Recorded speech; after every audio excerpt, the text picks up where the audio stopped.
الله من الشيطان الرجيم. بسم الله الرحمن الرحيم. الحمد لله رب العالمين، نحمده ونستعينه ونستهديه ونستغفره ونعوذ بالله من شرور أنفسنا ومن سيئات أعمالنا.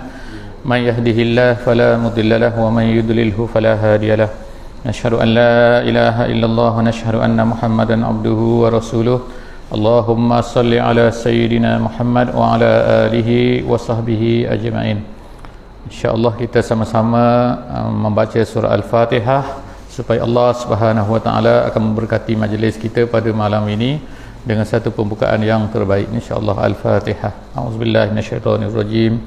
Bismillahirrahmanirrahim. Alhamdulillahirabbil alamin. Arrahmanirrahim. Maliki yaumiddin. Iyyaka na'budu wa iyyaka nasta'in. Ihdinas siratal mustaqim. Siratal ladzina an'amta 'alaihim ghairil maghdubi 'alaihim waladdallin. Amin.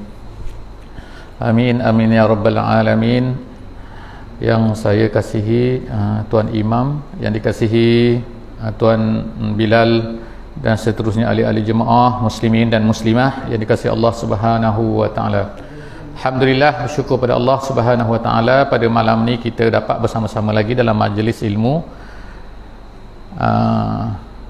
awal Ramadan ataupun tak, insya-Allah pukul 7.30 insya-Allah. Tapi apa-apa pun, setiap masa, setiap waktu, insya-Allah kita mencari keberkatan dalam umur kita, dalam masa yang diberikan oleh Allah Subhanahu wa taala. Jika kita tidak menjadikan umur kita ataupun masa kita yang berlalu ini dengan satu kebaikan, maka mungkin kita akan lakukan dengan maksiat, ataupun kemungkinan kita tak akan dapat apa-apa dalam perkara-perkara yang harus kita katakan. Jadi maknanya alhamdulillah Allah Ta'ala masih himpunkan kita pada malam ini, ada keinginan, ada kehendak, ada masa, ada kesihatan dapat bersama-sama dalam majlis ilmu. InsyaAllah dalam majlis ilmu ini, majlis yang dirahmati Allah, orang-orang yang berada dalam majlis pun dirahmati oleh Allah Subhanahu wa taala. Kerana kalau ada majlis tapi tak ada orang, majlis lah dapat berkat ni, tapi orangnya tak dapat. Jadi alhamdulillah kita dapat bersama-sama pada malam ini. Malam ini kita telah sampai kepada kisah Nabi Adam alaihi salam peringkat akhir. Jadi kalau tak ada aral, tak ada masalah, kita akan ada trailer sikit lah malam ni kepada Nabi yang seterusnya. Nabi yang kita akan cerita pada malam ini adalah selepas daripada kematian Nabi Adam AS. Jadi Nabi Adam AS, sebagaimana kita sebut dulu, ketika dia nak meninggal, maka malaikat datang, dia rasa nak makan buah, lalu dia minta kepada anak-anaknya supaya pergi cari buah dalam syurga. Tapi buah dalam syurga tak samalah dengan buah dalam atas dunia ni. Buah dalam syurga ingin saja datang buah tu, tak perlu pergi kedai, tak perlu pergi pasar, tak perlu pergi gadung, tak perlu pergi kebun, terus datang, boleh dipetik, tak perlu panjat, tak perlu jolok dengan kayu, semua tu dapat. Itu buah dalam syurga. Buah dalam dunia kena cari, kena beli, lama-lama simpan, tak makan jadi busuk. Ni tak ada, semua busuk-busuk ni semua tak ada dalam syurga ni. Peluh pun Masya Allah kan, menitik, jatuh dalam disebutkan oleh ulama, menurut hadis-hadisnya dia kata peluh ni menitik, jatuh ke bumi, jatuh ke atas lantai macam permata, berbunyi ting ting ting. Mana seronok pula, bunyi tu macam muzik pula. Kita macam muzik lah, muzik sedap kan. Muzik ni bunyi tali je, tali gitar, tali piano, tali apa kan, tapi bunyi dia tu lagu-lagu pula. Jadi peluh pun berlagu-lagu jatuhnya. Mana indahnya dalam syurga ni. Tapi nak dapat syurga ni bukan mudah lah. Kalau nak kerja dunia, sanggup tinggal akhirat, dapatlah dunia, lepas tu mati juga. Jadi insya-Allah kita cerita pada malam ni tentang Nabi Adam AS. Bila dia rasa ringin, maka anak-anak dia pun pergilah cari buah tu. Mana ada buah macam dalam syurga. Masa itulah malaikat datang, malaikat nak ambil nyawa dia. Kemudian dia ambil nyawa, kemudian malaikat tu datang semua dengan alat-alat lah, sebab ini adalah kematian yang pertama. Jadi bawa alat-alat semua, alat penggali, alat apa semua untuk gali, bawa kapan sebagaimana disebutkan dalam hadis Nabi sallallahu alaihi wasallam. Kemudian dia ambil nyawa, kemudian ditanamkan, kemudian malaikat berkata, begitulah sunnah untuk anak-anak kamu, iaitu bila mati kena tanam, kena kafankan, kena sembahyang, kena mandi, kena kafan, kena sembahyang, dan juga lepas tu ditanam. Tapi yang orang buat sekarang ni macam-macam tu, itu cara orang fikirlah.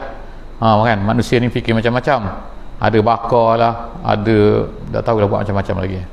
Jadi tapi cerita dia ni sebelum daripada Nabi Adam ni nak meninggal, dia telah panggil salah seorang daripada anak dia. Anak dia nama dia Syith. Gitu. Sebut dia susah sikit Melayu kan. Shin ya Sa gitu. Syith gitu. Orang Melayu tak ada nama Syith. Susah sikit nak sebut kan. Kalau tak nama Syith jadi Cih susah faham. Jadi saya Syith. Saya nak sebut pun payah. Tu nama dia Nama ni memang disebutkan dalam hadis-hadis. Dia kata dia adalah Nabi yang menggantikan kepada Nabi Adam alaihi salam. Dia ni adalah Nabi lah dia kata. Sebab apa? Sebab diturunkan sahifah pada dia. Jadi yang turun kepada Nabi-Nabi ni dan juga kepada Rasul-Rasul ni kitab, kemudian ada lagi suhuf nama dia. Suhuf ni jamak lah plural dia. Tapi kalau singular dia kita sebut dia sahifah. Sahifah ni artinya helaian maknanya. Helaian dia bentuk macam mana wallahu alam bisawab. Tapi dikatakan Nabi Syith ni dia diturunkan kepadanya 50 sahifah.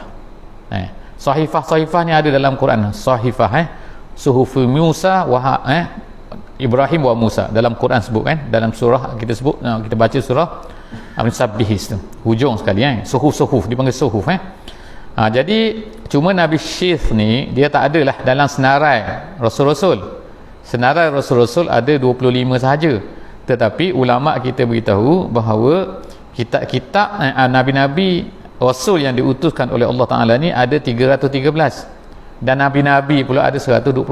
Maknanya ramailah. Siapa mereka? Wallahu a'lam bisawab lah. Ramai sangat Jadi dia ni dipanggil oleh Nabi Adam, kemudian diajarlah semua benda, diberi wasiat lah kepada Nabi Adam bahawa dialah yang akan mewarisi apa yang dibawa oleh Nabi Adam ni. Nabi-nabi ni dalam Quran, dalam hadis Nabi disebut nabi-nabi ni la yuras. Nabi-nabi ni dia tidak boleh diwarisi. Maknanya harta dia apa semua dia tak boleh diwarisi. Tetapi harta dia tidak boleh mewarisi harta. Dia wariskan harta kepada orang lain. Tapi nabi-nabi ni dia mewariskan hikmah dan juga ilmu, al-ilmu wal hikmah. Jadi apa yang diajar oleh Nabi Adam kepada anak dia Syith ni ialah hikmah dia kata. Ilmu hikmah iaitu kewajipan, tugas, kamu kena buat macam ni dan sebagainya. Dan selepas daripada tu Nabi Adam pun meninggal. Bila Nabi Adam meninggal, Syith lah pegang kuan. Jadi Syith ni anak dia anak dia yang kita sebut pada minggu lepas. Ada 2 orang lagi yang lain tu yang bergaduh tu yang disebutkan dalam Quran, tapi dalam Quran tak sebut nama dia, iaitu Qabil dan juga Habil. Itu yang bergaduh-gaduh, yang bunuh-bunuh tu. Jadi Qabil ni dah jahat ni yang bunuh adik dia ni, yang bunuh saudara dia ni, maka dia pun larilah bersama dengan anak-anak. Jadi manusia ni dikatakan oleh ahli-ahli sejarah Islam, dia kata Nabi Adam ni ialah berada di kawasan Tanah Arab. Di kawasan mana dengan tepatnya wallahu alam bisawab. Walaupun ada cerita-cerita Israiliyat, dia kata ialah di kawasan kawasan Mekah, kawasan Arab Saudi sekarang ni, dan juga kawasan Iraq. Wallahu a'lam bissawab. Ada orang kata lagi kemudian Nabi Adam ni diturun di mana? Di negeri di negeri Sri Lanka. Ada satu bukit. Satu bukit tu nama dia Adam Peak nama dia. Saya tak pergi, saya tengok gambar.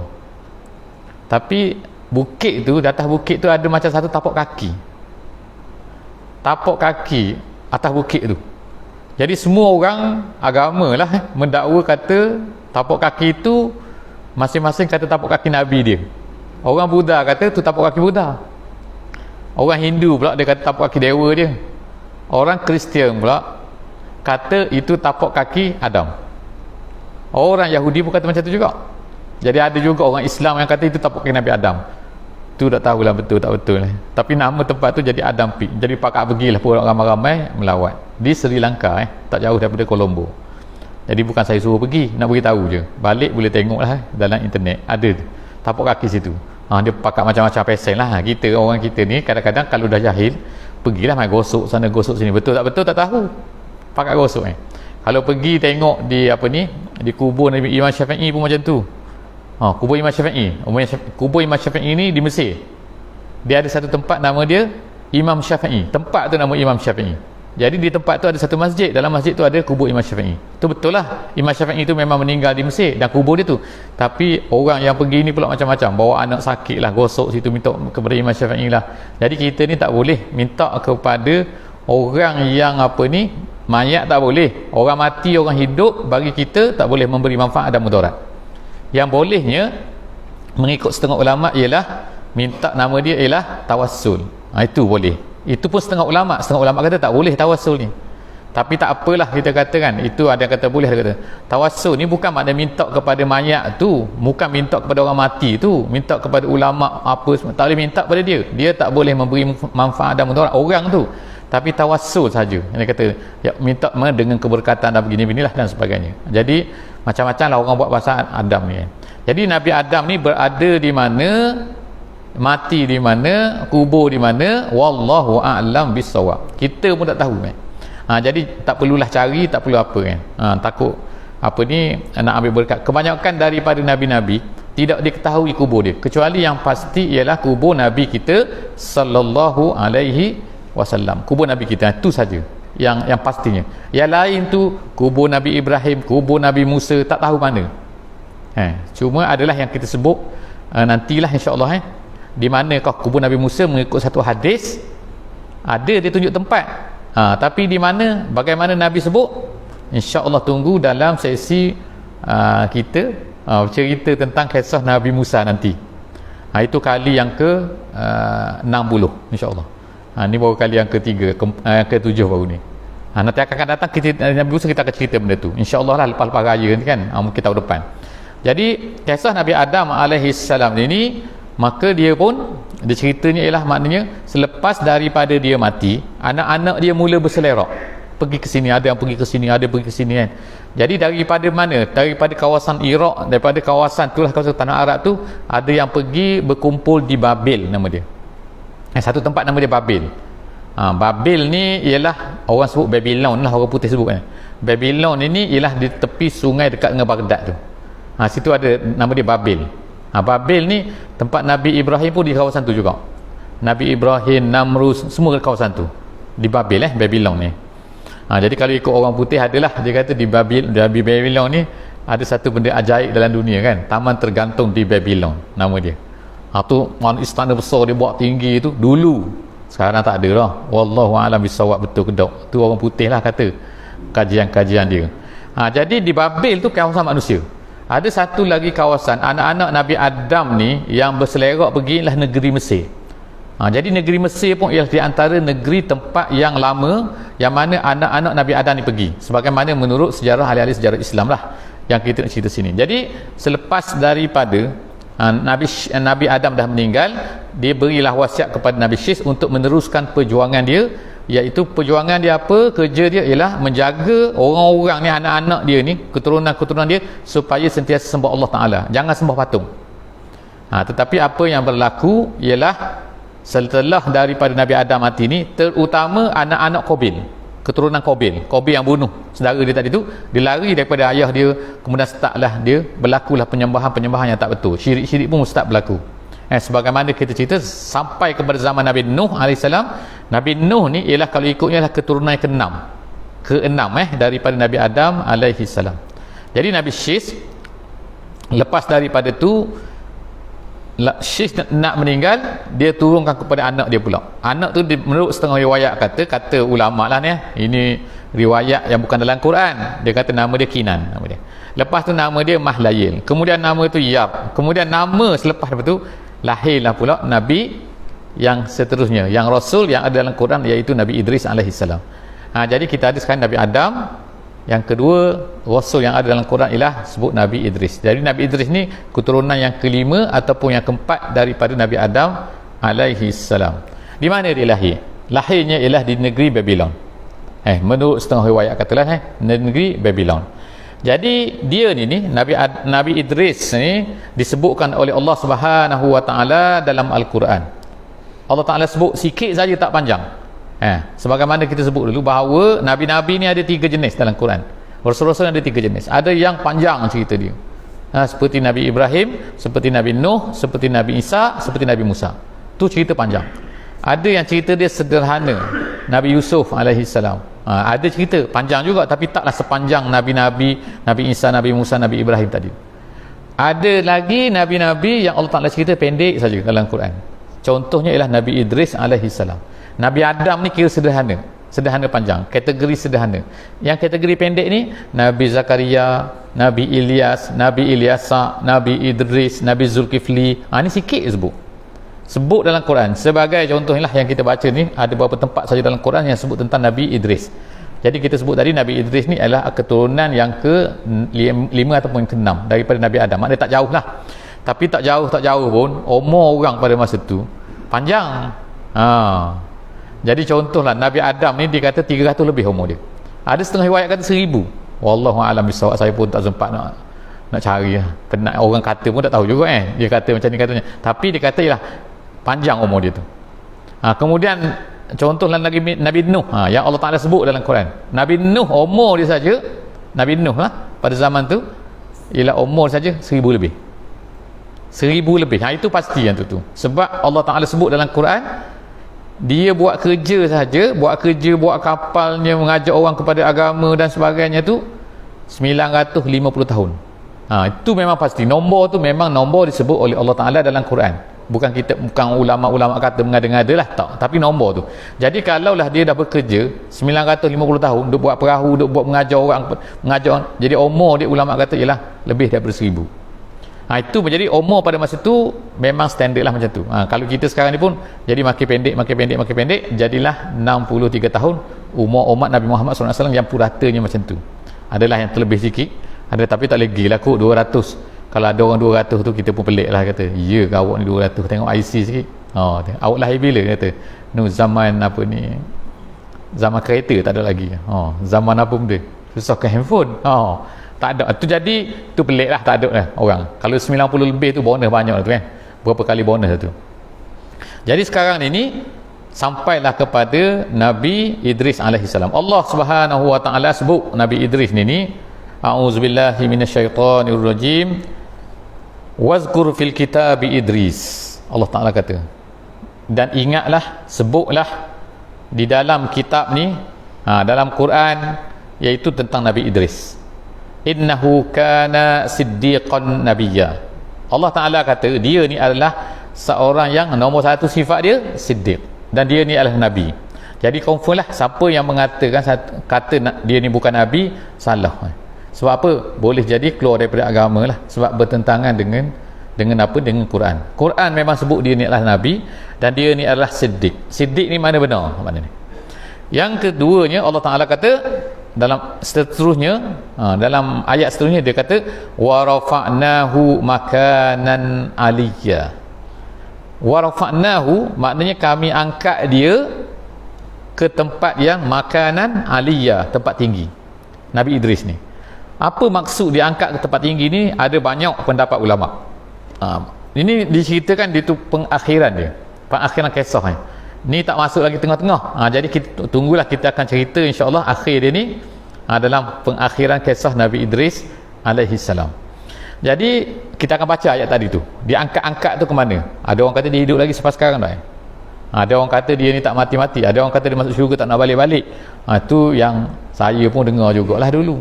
Tetapi tak jumpa dalam kitab, tak sebut benda tu. Dalam kitabnya dia sebut lain.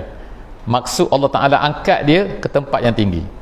Kita baca lagi ayat seterusnya dalam surah Al-Anbiya ayat 85. Allah Ta'ala sebut wa Ismail wa Idrisa wa Zulkifli kullun minas sawirin. Dan Nabi Ismail, Allah Ta'ala sebut Nabi Ismail, Nabi Idris, dan juga Nabi Zulkifli. Dia Zulkifli tu dalam bahasa Arab, zu tu maknanya yang mempunyai, zu tu. Jadi dia boleh baca baris atas, dia boleh baca baris bawah, dia ikut keadaan. Jadi sebab itulah nama dia, kalau kita kata Zulkifli lah, Tapi kalau ikut dari segi bahasa Arabnya, dia boleh jadi Zilkifli, dia boleh jadi Zalkifli. Dalam ayat ni dia kata Wazalkifli. Jadi Wazalkifli iaitu Zulkifli ni, semua tu tiga-tiga tu Allah Taala kata kullu minas sabirin, mereka tu semua adalah orang yang sabar. Jadi dua sifat, tiga perkara yang Allah Taala sebut tentang Nabi Idris ni. Nombor satu, dia ni Siddiq. Yang kedua, Allah Taala angkat dia. Dan yang ketiganya, dia adalah termasuk dalam orang-orang sabar. Macam mana dia kata sabar? Kenapa Allah Taala beri dia anugerah pangkat dia ni, padahal banyak lagi yang sifat-sifat lain, tapi kenapa dia sebut sabar? Kerana disebutkan kerana dia ni sungguh-sungguh bersabar. Apa dia tanda-tanda kesabaran dia? Ialah yang paling utama, dia ni sanggup untuk mengajak kaum dia yang nak menyembah selain daripada Allah Subhanahu Wa Taala. Maknanya dari segi dakwah dia, dari segi kerja dia, ajak orang kepada agama, kekal kepada mengikut apa yang dibawa oleh Nabi Adam AS, dia bersungguh-sungguh dan sabar, walaupun bersusah payah. Itu sebab itulah dipanggil dia ni orang yang sabar. Jadi Nabi Idris alaihi salam ini, nama dia Idris, nama dia itu nama dalam Quran sebut. Tetapi Nabi Idris ini disebutkan juga di dalam kitab-kitab lain. Dalam kitab Taurat contohnya, di kalangan orang Mesir tua, orang Mesir purba pun ada juga Idris ni. Siapa lagi? Di kalangan orang Yunani, orang Greek pun ada juga, iaitu sebut pasal Idris ni, tapi nama dia bermacam-macam.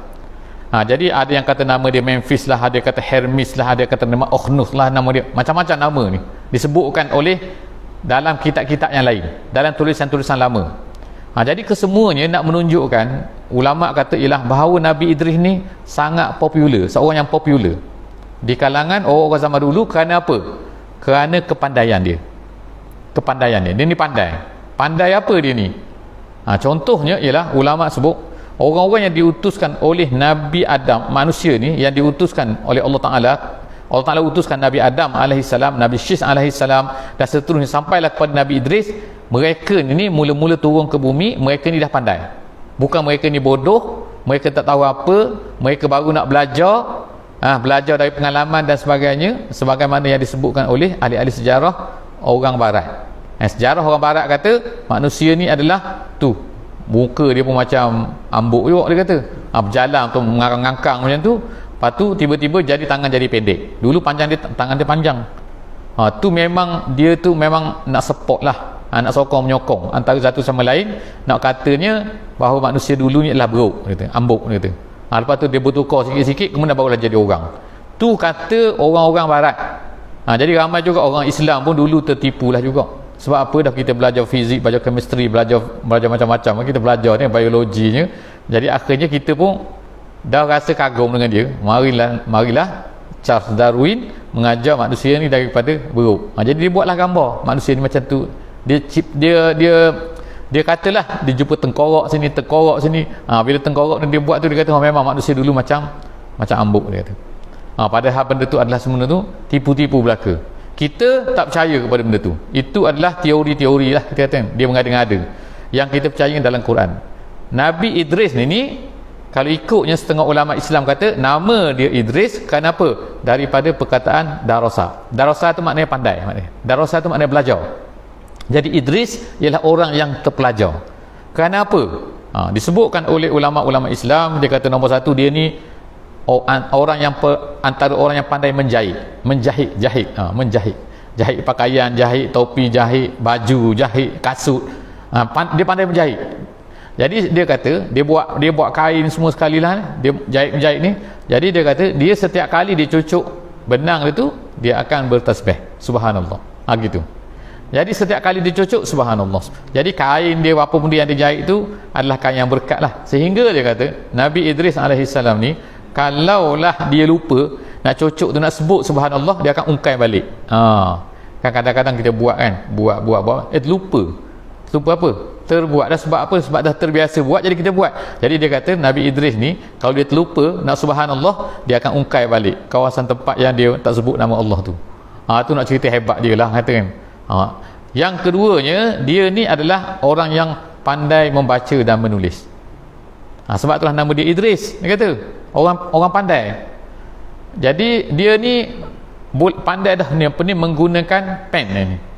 Tu jauh sangatlah dengan apa yang dikatakan oleh orang-orang barat tu lah. Dia kata manusia ni tak pandai menulis, tak pandai membaca, kata manusia ni bodoh semua dulu. Tak tahu apa benda nak masak, makan pun tak tahu, pakai apa ni, tangkap je, tangkap apa benda tak tahu, binatang-binatang pakai makan macam tu je, gigit macam tu semua bohong, dia kata. Ni semua dah pandai masak semua. Sebab apa? Allah Subhanahu Wa Taala tak biarkan nabi-nabi ni dalam keadaan macam tu. Jadi dia ni pandai menulis. Kemudian yang ketiga, dia ni pandai bintang, membaca bintang di langit. Dia kata dia ni macam ahli falak lah, macam ahli astronomi. Dia tahu bintang macam kita hari ni insya-Allah kita tengok anak bulan, teropong anak bulan kan. Nak tengok anak bulan ni bukan mudah juga kan. Jadi nak kena teropong tu, nak teropong di mana? Nak teropong hala ke mana? Dia kena ada tahu tu kan. Bulan tu akan lahir di situ. Jadi kita teropong di situ. Jadi maknanya ni ilmu-ilmu macam ni, bintang-bintang di langit ni sangat penting lah. Bagi kita mungkinlah tak penting. Bagi kita pentingnya GPS. Tengok Google Map, tengok WhatsApp, tengok apa benda ni, itu penting. Waze tu kan. Kalau orang tak tahu Waze, aku tersesat kata. Macam tu lah dulu, kalau tak tahu bintang-bintang ilmu astronomi ni, dia tak tahu mahala mana lah nak pergi selatan, timur, utara, barat. Jadi dia ni orang yang pandai.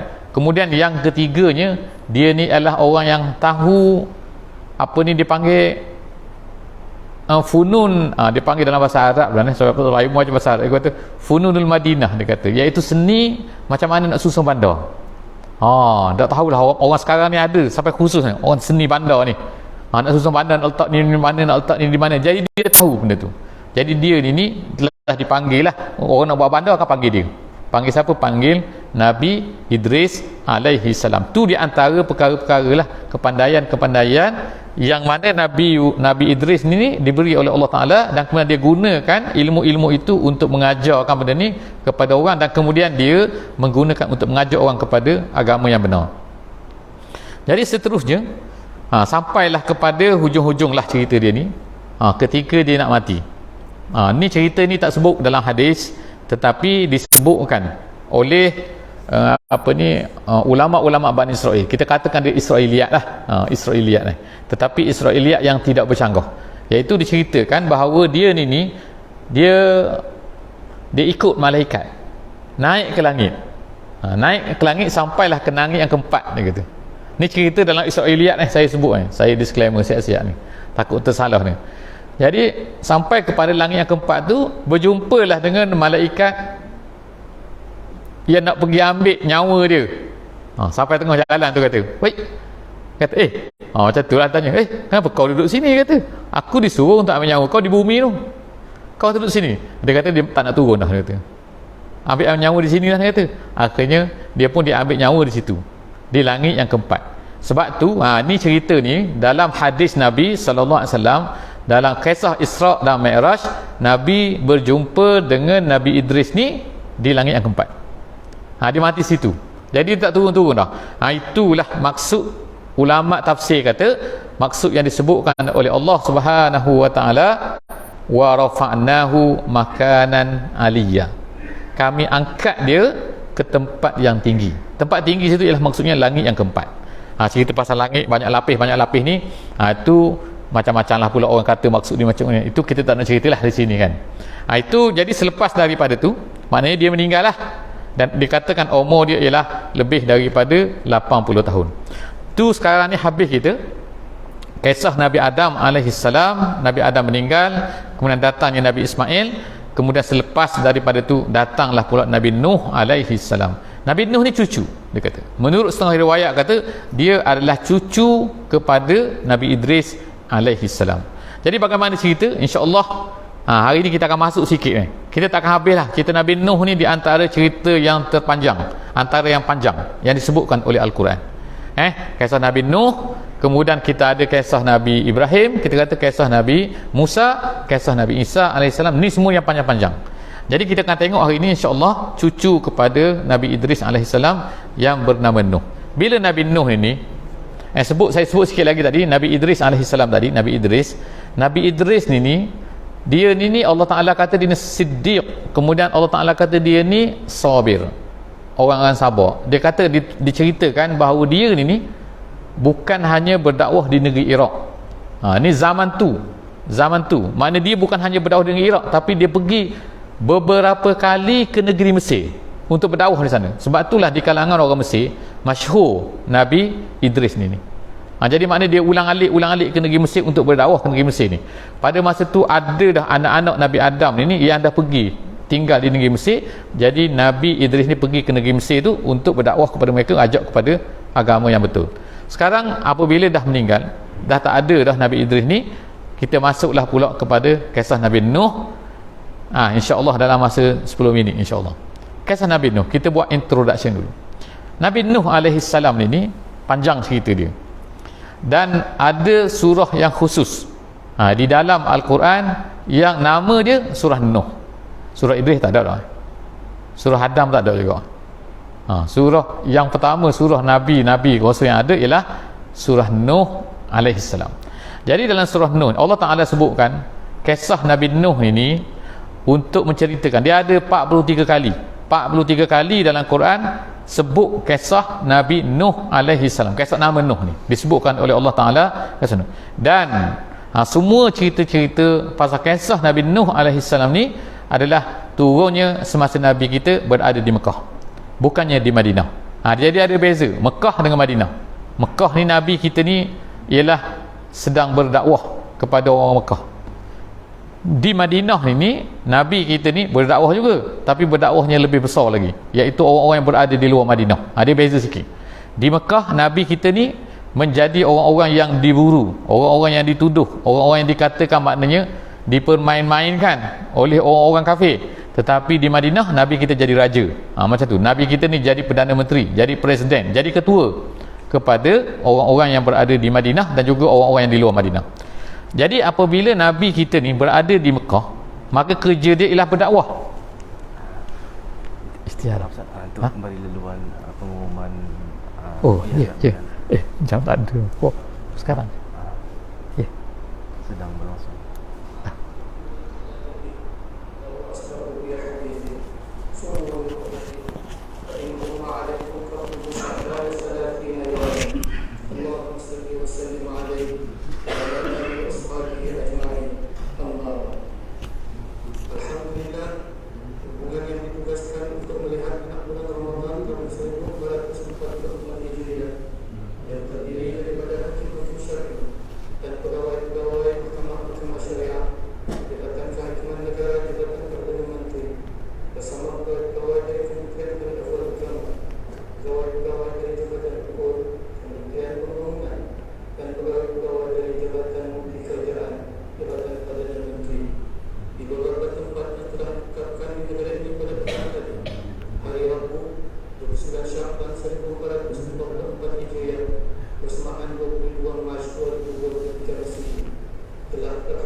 Waalaikumsalam.